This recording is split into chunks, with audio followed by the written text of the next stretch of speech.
آج کل یہ جو سوشل میڈیا میں خنزیر شکل والی کتیا عورت آئے دن رسول اللہ صلی اللہ علیہ وسلم کی شان اقدس میں گستاخی کرتے رہتی ہے، آئے دن پیغمبر اعظم صلی اللہ علیہ وسلم کی شان اقدس میں گالیاں بکتے رہتی ہے، آئے دن اسلام کے خلاف بکواس کرتے رہتی ہے۔ میں اس خنزیر شکل والی کتیا عورت سے کہنا چاہتا ہوں کہ اے بے وقوف، تم سے پہلے تمہارا باپ ولید بن مغیرہ نے بھی پیغمبر اعظم صلی اللہ علیہ وسلم کی شان میں گستاخی کیا تھا۔ تم سے پہلے تمہارا باپ ولید بن مغیرہ نے بھی پیغمبر اعظم صلی اللہ علیہ وسلم کو پاگل کہا تھا۔ تب اللہ تبارک و تعالی نے پوری دنیا کے سامنے اس کا پردہ فاش کر دیا اور فرمایا، حماز مشاء بنمیم مناع للخیر معتد اثیم عتل بعد ذلک زنیم، یعنی اللہ تبارک و تعالی نے فرمایا کہ ولید بن مغیرہ حرامی ہے، یہ ولد الزنا ہے، اس کی پیدائش میں خطا ہے، اس کی پیدائش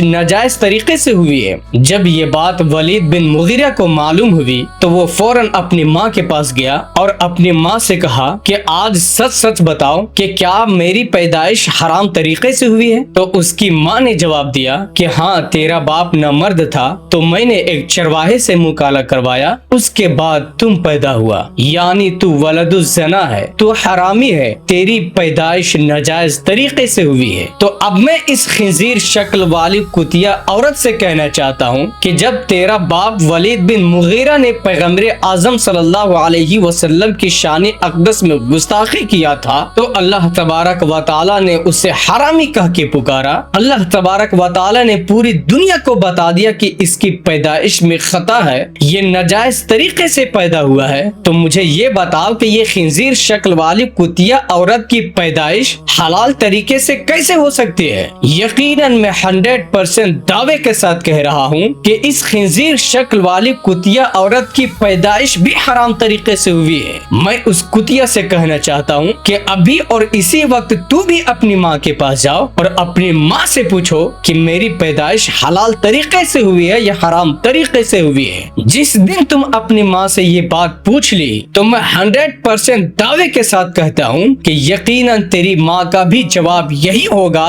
کہ تیری پیدائش حرام طریقے سے ہوئی ہے، تو بھی حرامی ہے، کیونکہ جب اللہ تبارک و تعالی نے ایسے کافر و مرتد کو حرامی کہہ کے پکارا ہے تو میں کیسے یقین کر لوں کہ اس خنزیر شکل والی کتیا کی پیدائش حلال طریقے سے ہوئی ہے، بلکہ یقیناً اس کتیا کی بھی پیدائش حرام طریقے سے ہوئی ہے۔ پھر اللہ آگے ارشاد فرماتا ہے، سنسمہ علی الخرطوم، یعنی ہم اس کے منہ کو بگاڑ دیں گے تاکہ ہمیشہ وہ اس کو آر سمجھے۔ آپ دیکھیں ذرا اس کتیا عورت کا منہ دن بدن خنزیر کی طرف بنتا جا رہا ہے۔ مجھے ڈر اس بات کی ہے کہ کہیں جب اس کتیا شکل والی عورت پر اللہ تبارک و تعالی کا قہر نازل ہو جائے تو یہ کتیا عورت مکمل خنزیر نہ بن جائے، اس لیے کہ جب اللہ تبارک و تعالی نے اتنے بڑے بادشاہ فرعون کو جب سمندر میں ڈبا کر مارا اور نمرود جیسے بادشاہ اور دہشت گرد انسان کو ایک مچھڑ کے ذریعے تڑپا کر مارا، اور جب اللہ تبارک و تعالی نے ابو لہب جیسے دہشت گرد انسان، غدار انسان اور گستاخ رسول کی مذمت قرآن مجید میں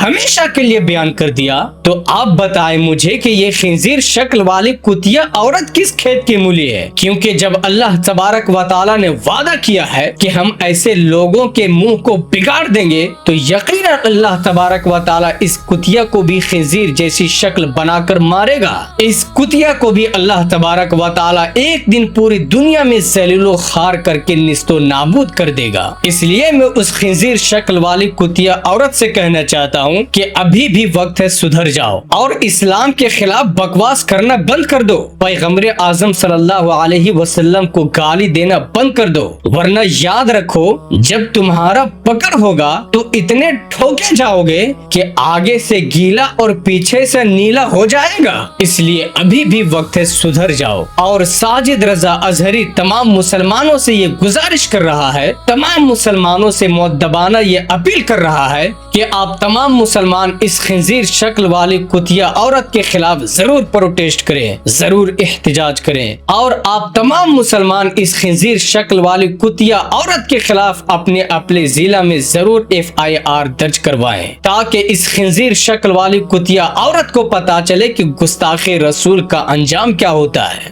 رسول اللہ صلی اللہ علیہ وسلم کی شان میں بکواس کرنے کی سزا کیا ہوتی ہے۔